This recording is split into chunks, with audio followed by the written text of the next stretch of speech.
ஊர்ல இருக்க கடையில கூட ஷவர்மா அப்படிங்கிறது அங்கேயும் வந்துட்டு அதுக்கான ஒரு கூட்டம் இருக்கு. அந்த ஃபுட் எங்க இருந்து வந்தது அப்படிங்கிறது உங்களுக்கு தெரியும். சோ அந்த ஃபுட்டோட ஹிஸ்டரி பத்தி கொஞ்சம் சொன்னா கொஞ்சம் நல்லா இருக்கும். ஃபுட்டோட ஹிஸ்டரி வந்து பாத்தீங்கன்னா இட்ஸ் பேசிக்கலி இன்டர்நேஷனல் பேஸ்ட் ஒரு ஃபுட் தான். இந்த மாதிரியான ஒரு இன்டர்நேஷனல் கல்ச்சர்ல இருக்கிற ஃபுட் வந்து நம்ம இந்தியனுக்கு வந்து பாத்தீங்கன்னா ஃபியூஷனிஸ்டிக்கா கொஞ்சம் வர்த்தக ரீதியா கமர்ஷியலா மாறுறோம். எல்லா ஃபுட்டுமே அப்படிதான் மாறுது, இன்க்ளூடிங் ஓரியன்டல் குசின்ஸா இருக்கட்டும் இல்ல வந்து கான்டினென்டல் ஃபுட்ஸா இருக்கட்டும்.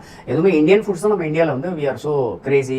பட் ஸ்டில் இன்டர்நேஷனலி ஃபுட்ஸோ இல்லைன்னா ஃப்ரெஞ்ச் பேஸ்ட் ஃபுட்ஸோ யூரோப்பியன் பேஸ்ட் ஃபுட்ஸோ இல்லை ஓரியன்டல் பேஸ்ட் ஃபுட்ஸோ நம்ம ஏன் வந்து இந்தியன்ஸ் வந்து அது பின்னாடி அடாப்ட் ஆகிறோம் அப்படின்னா, நார்மலாக நம்ம இந்தியன்ஸ்க்கு ஒரு மைண்ட் செட் இருக்கு. ஒரு விஷயம் வந்து புதுசாக ஒரு இன்ட்ரோடியூஸ் ஆகுது அப்படின்னா இனிஷியலாக கொஞ்ச நாளைக்கு அதை மதிக்க மாட்டோம். அதை வந்து மதிக்க ஆரம்பிச்சு ஒரு கனெக்ட் கிரியேட் ஆயிடுச்சு நமக்குள்ள அப்படின்னா அப்படியே அது பின்னாடியே போயிடும் டிராவல் ஆகி. அடுத்த விஷயம் இன்னொன்று புதுசாக ஒரு மார்க்கெட்டில் இன்ட்ரோடியூஸ் ஆகி அது வந்து ஃபேமஸ் ஆகிற வரைக்கும் இது பின்னாடி தான் கிரேசியாக போயிட்டு இருக்கும். இப்போ ஷவர்மா இப்போ ட்ரெண்டிங்கில் இருக்குதுன்னு சொல்லலாம். இதுக்கப்புறம் அடுத்து எதனா ஒரு புதுசாக ஒரு விஷயம்னா மக்கள் எல்லாம் அதோட இம்பாக்ட் கிரியேட் ஆச்சுன்னா அது பின்னாடி நம்ம நார்மலாக போவோம். இது வந்து ஹியூமன் மைண்ட் செட்.